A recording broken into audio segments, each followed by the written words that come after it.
So guess what, kids? This has just turned into yet another epoxy job.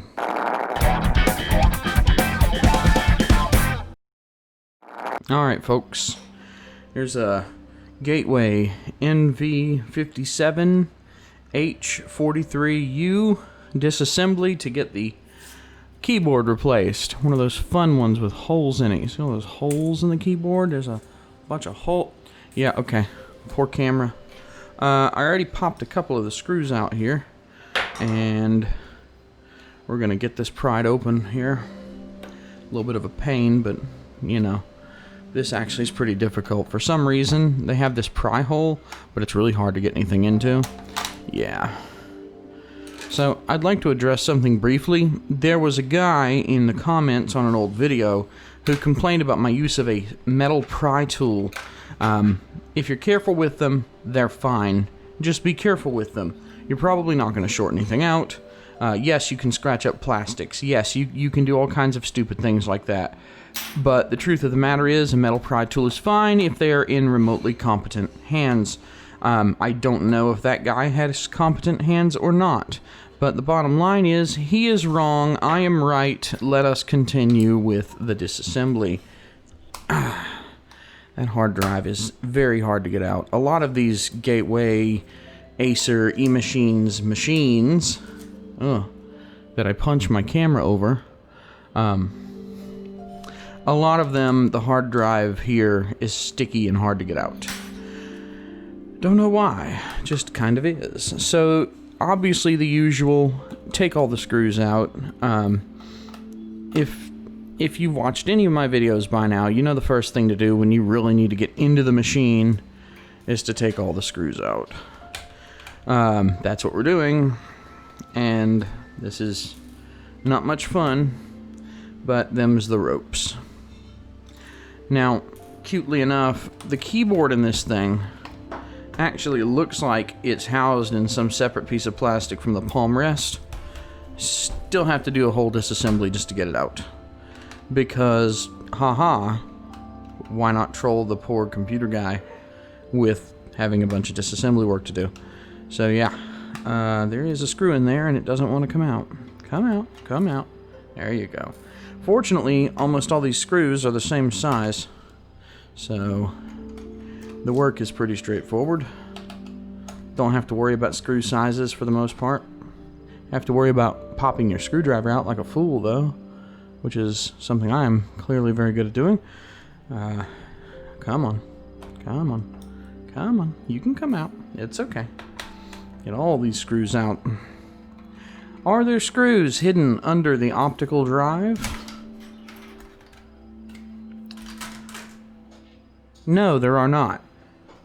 I already got that one out. Oh, I already got that one out. Man, I'm just on a roll today. There are a lot of screws in the bottom of this computer. Notice that I'm doing my usual two-handed technique. Use the handle for force and use the shaft for fast rotation. Some of these screws are not coming out magnetically, and that's frustrating. The mounts could be broken. I don't know yet. Well, that one's not coming out either, so neither of those want to come out. Anywho, you can probably just skip this part. I mean, all I'm doing is taking a bunch of screws out. Now, there is one bit that'll trip you up, and that's these screws back here are going to require a smaller screwdriver, most likely, as they often do. These Gateway Acer machines screws they have a very large screw head, so it's actually pretty easy to put your screwdriver in and be like, what's going on in here? There's like it's not turning anything. I can feel it not turning anything. So don't be surprised if that ends up being the case for you. All of those are out. I'm really hoping that there's not any under this door because I don't feel like taking it out. Now, these little ones in the back here, these little ones in the battery compartment, they are shorter and smaller, but guess what? You can use the same number 1 Phillips screwdriver that you were using. How beautiful is that? Nice.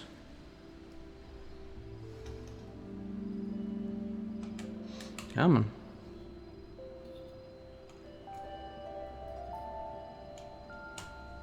Come on.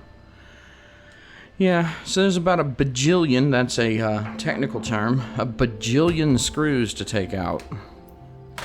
Ooh, look at that. It's already pulling up. I wonder if the hinge mounts are busted. Look, I didn't even have to pry anything. It's already coming up. Ugh.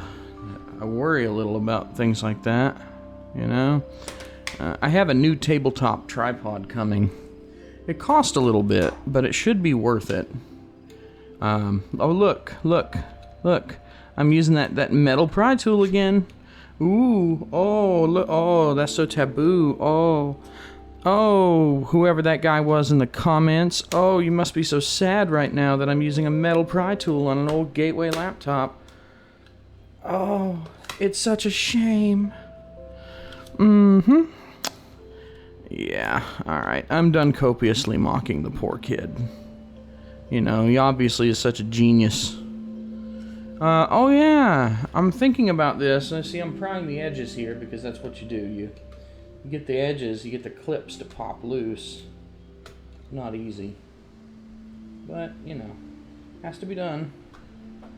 And it's just not coming right there. It's quite stuck. So, have I missed something? Anything? Does it actually separate at this seam?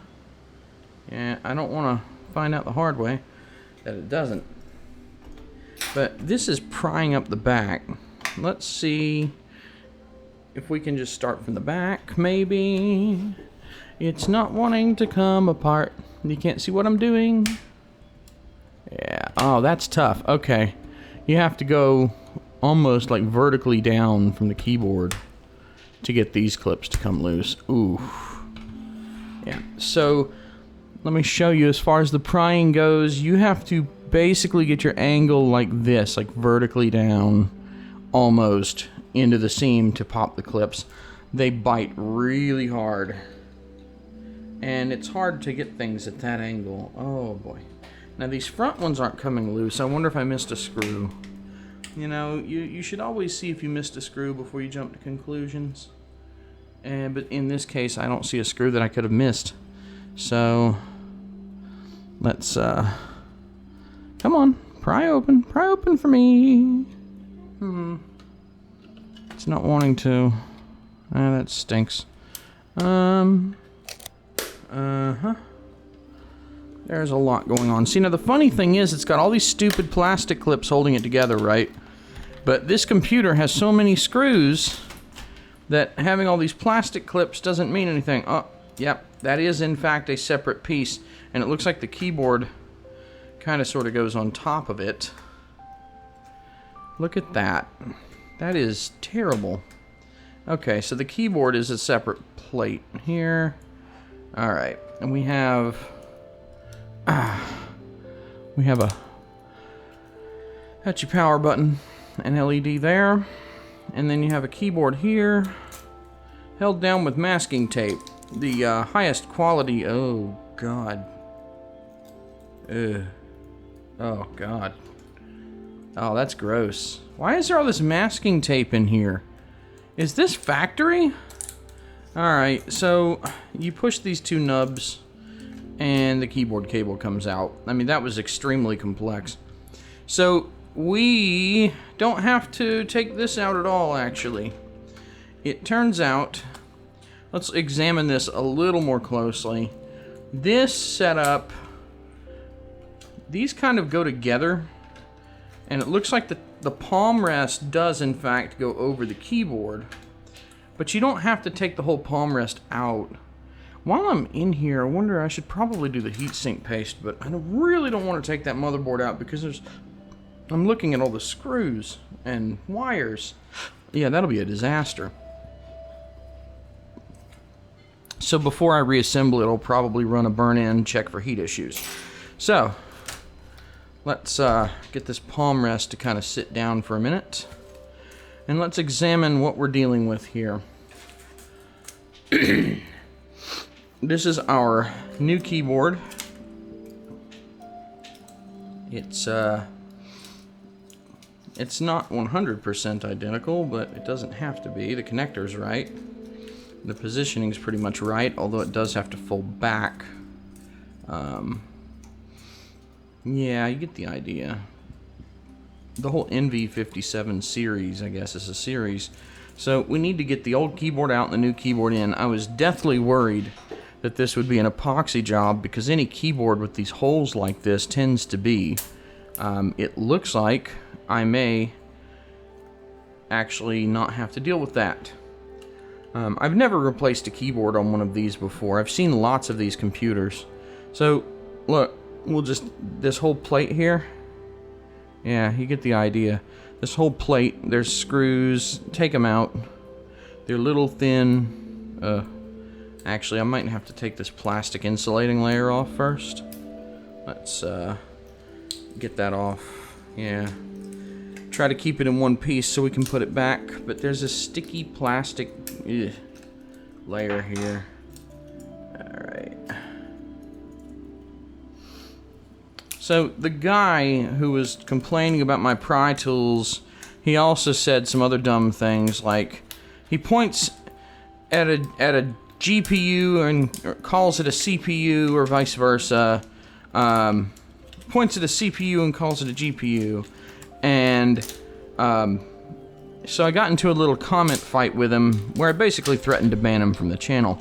I do block, ban, and delete comments because even though I'm a strong free speech advocate, that is more on a macro level when it comes to my individual YouTube channel. If you want to just be an insulting jackass who doesn't listen and argue in a reasonable, logical way, then you can get out because I'm not going to put up with it. I don't have to. It is my own little corner and I can curate it as I see fit. And no, I don't see that as a violation of free speech because he can start his own YouTube channel and make videos about how stupid I am. If he does that, then he's stupid because why would you make a whole channel just to talk about how dumb other people are? I mean, you gotta have something better to do, right? Anyway, the bottom line is the guy's a fool. He obviously knows some of the stuff he's talking about, but he criticized me, and I smacked him down appropriately to his incorrect criticism. In particular, the CPU GPU thing, he's talking about schematics. I don't know if he actually has schematics for that computer, but I also don't care because in the video you could see that there was an unpopulated board area for a graphics processor. So there's no discrete GPU on the machine. So the CPU and GPU are in the same chip. It's an Intel processor, I think it was. Anyway, enough ranting about that. Yep, look at that, look at that. Once all the screws are gone, this metal shield here comes up reasonably easily to a point. Yep, come on. You can let go over here now too, my friend. It actually looks like, is that a clip? Ah, there's an arrow, it says release. I should probably read the directions. It says release. So let's push it up. Yeah, look, it actually looks like you can push it up and it will now be free of the bonds that hold it. Ah, look at that, metal shield gone. Okay, and the keyboard is laid bare. The smiley face pulled through, that's fun. Oh, is that a light sensor? I think that could be a light sensor, but I'm not sure. Nah, it can't be a light sensor. Wonder what that is. Why is there that little hole right there? Anyway, it's not present on the new one. Oh, the new one's keys are much brighter. The new one has fantastically better looking keys all around. Oh, that's nice. Okay. So they brought it in because a few keys didn't work, and the keys were not just random like failures. It was, I think, a column of keys didn't work. And when you have a whole column that doesn't work, look at that. That's pretty. when you have a whole column of keys that are just shot, those keys, you have an internal failure. Because keyboards work on rows and columns, and it's not 100% like that, but yeah, in general it is. Let's see, I need to get this here to go back through, right? Keyboard cable needs to go through. It looks like this is a little sketchy here, but overall, yeah, okay. Now, remember, it has this weird release mechanism here. What is this? This rubber thing. It looks like this rubber thing is actually what stops it from opening, and I didn't see one on the other side. So, it's got sort of a stopper over here I did not notice. I took it out. Let's put this down. Come on, you're being grouchy. Don't be so grouchy. It's my job. Alright, push down. Same thing over here, push down. Kind of get this whole frame to just sort of slide down into the grooves and locks. Oh, it's a little iffy, isn't it? Yeah, more than a little, really. Jesus, what a mess. Okay. Yeah. So, it's not perfect by any means. This thing obviously doesn't lock down as well as I'd like. But this little stopper here, it looks like it's supposed to hold it together. That screw hole's not even aligned. What is going on? This thing's flexible and it's very frustrating.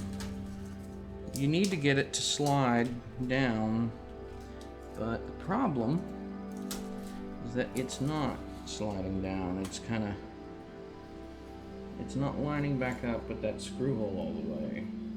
So something's off. There we go. There's these plastic tracks here, and it looks like when one side's right, the other side's wrong. So let's see.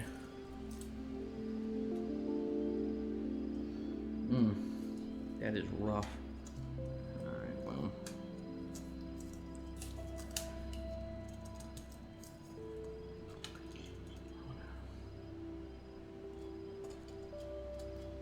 Oh, this one broke, apparently. Guess I broke it. Well, I'm real smart, aren't I?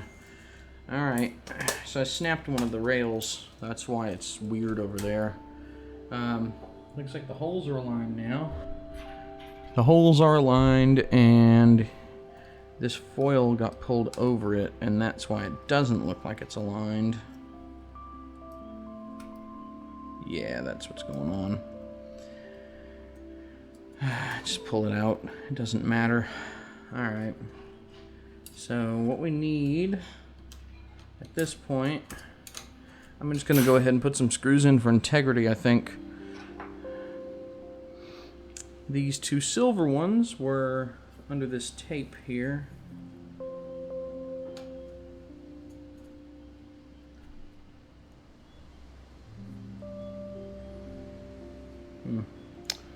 I don't know if that actually worked.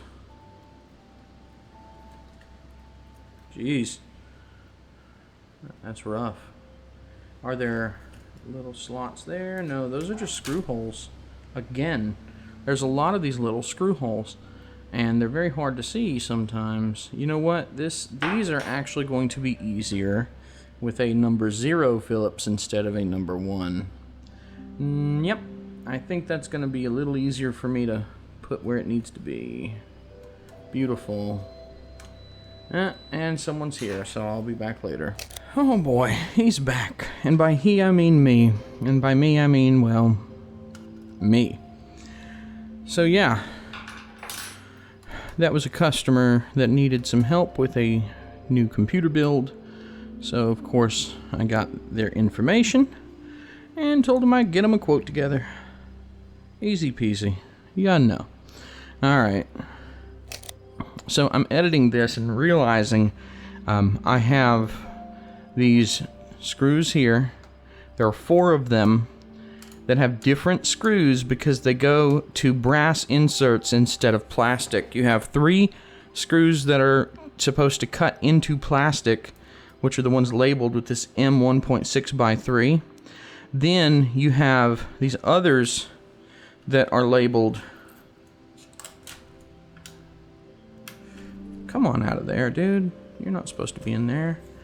M2 by 2.5 here. These are all your insert types, so don't get them crossed up because one won't go in the other. And this is really grouchy. This is astonishingly grouchy.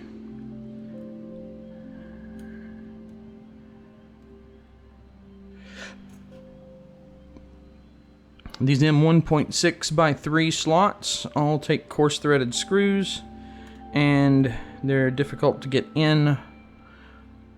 And when you do get them to grab, you have to turn very little before they're done. They really don't like going in. I like to wind the screws backwards until I feel a click, and that lets you find where the threading starts. So yeah, there we go. We have a fully assembled frame. Slide your power button board in. Pull the 2 tabs down. Button board installed. This will be a little tricky.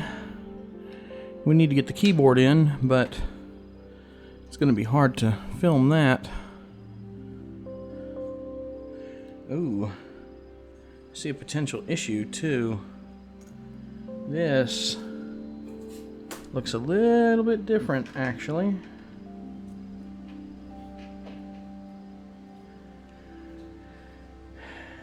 It needs to go under. Alright, let me check it.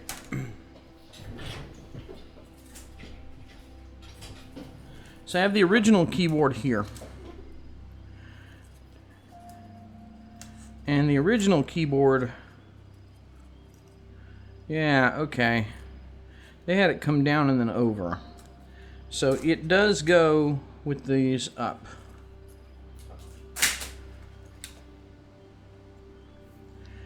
I don't want to bend it, so I will just put it in.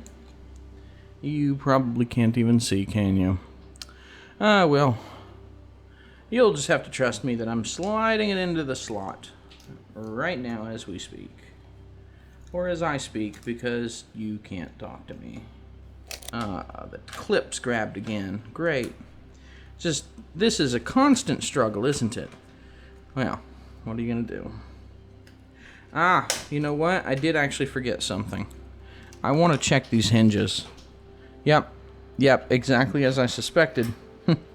I'm glad I checked. So this whole thing is very flimsy, but it looks like these anchors may have actually ripped out.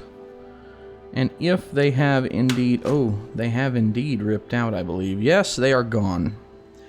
So guess what, kids? This has just turned into yet another epoxy job. On top of all the rest of this, I am epoxying yet more hinges. There are only 2 screws on that side. That is correct. There's a little more on that side. Alright. Yep, there's 3 hinge mounts and they've all been destroyed. And what about over here? It looks like the hinge mounts are all intact. So let's very quickly, see if I can get this to where you can actually see it. You see that? That is gross. I'm gonna do an epoxy job on it. Might be a little hard for you to see me do it, but that's alright. You can watch several of my other videos to see how I go about doing these epoxy jobs. And I need an applicator, so I'll steal the edge of this. And we'll just roll it up a little bit. Doesn't have to be fancy. Fold up this piece of paper a few times, and we can use it to apply, and I'll just twist it. There we go. Alright. Get my Loctite plastic bond epoxy. Loctite plastics. This is what I use every time. We don't need too much. We do have quite a big hole to fill, so there we go. I'll let the pressure pull out, and I'll pull back on the plunger just a tiny bit to kind of relieve it. And we'll put this back together. Boom. Okay. Mix up our resin and hardener. And let's patch up some hinges. Oof. Lovely. Since it's all this one huge triangular chunk, I'm just going to put a big blob in there and cover everything in one shot. Big old blob right here.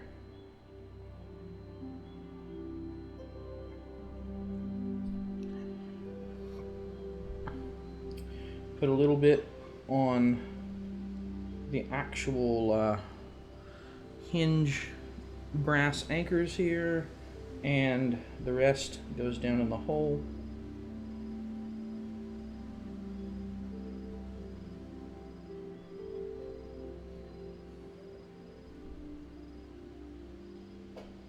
That's rough.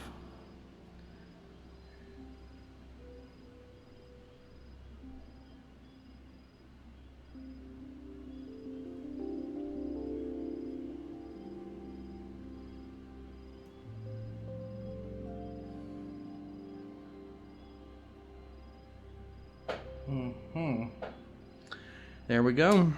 That'll fix it up. Now, the only other problem, aside from some epoxy getting where it shouldn't be, which I can just rub off. The only other problem is that this stuff has to sit around to fix. God, look at all this gross masking tape. Why is Acer eMachine's gateway not the greatest? Because of this kind of engineering, that's why. So we have to get this set back down, and the problem is that there's no good way to kind of keep that there. Yeah, it's a bit frustrating. So the best I can do is reassemble the computer here. Let's get the right screws in the right places. Get the other side screwed down.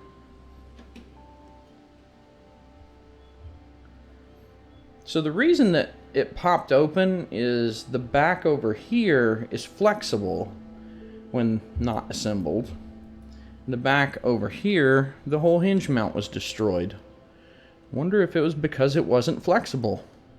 Gee, let me think about that. Okay, that will hold it vertically.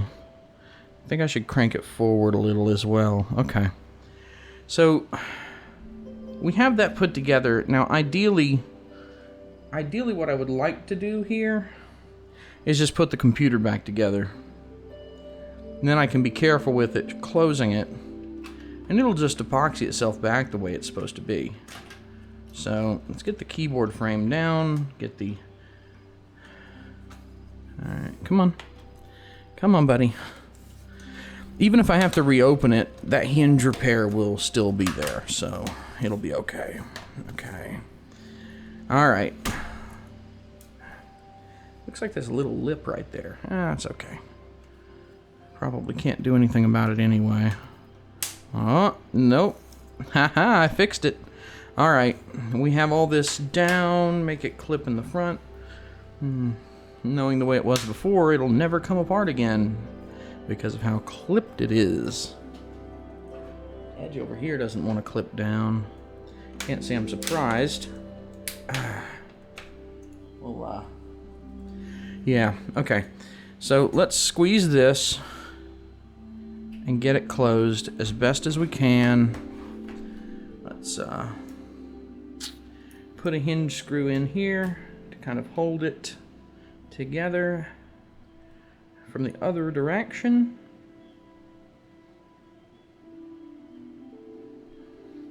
And that should keep that hinge intact. Excellent. That'll hold it together while it epoxies.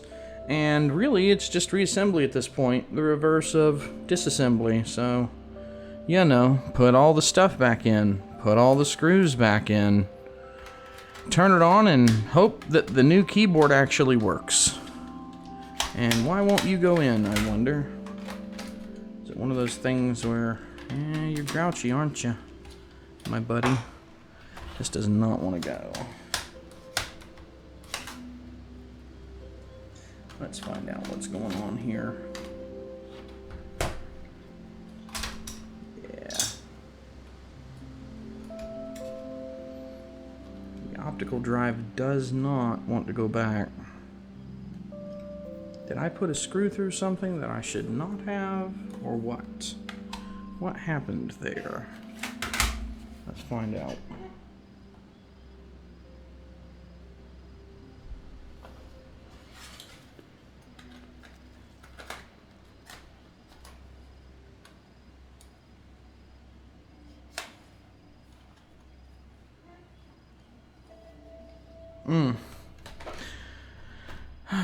The optical drive is stuck.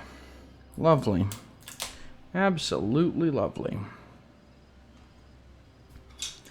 I also just realized that yeah. Alright, well. Let's see. Bend it down a little bit, see if it'll go in that way. It won't. So why is the optical drive stuck, people? Someone tell me. Please tell me why the optical drive is jammed. I'd love to know. Well, I'll figure this out. Alright. Reassembly is the reverse of disassembly. Good luck.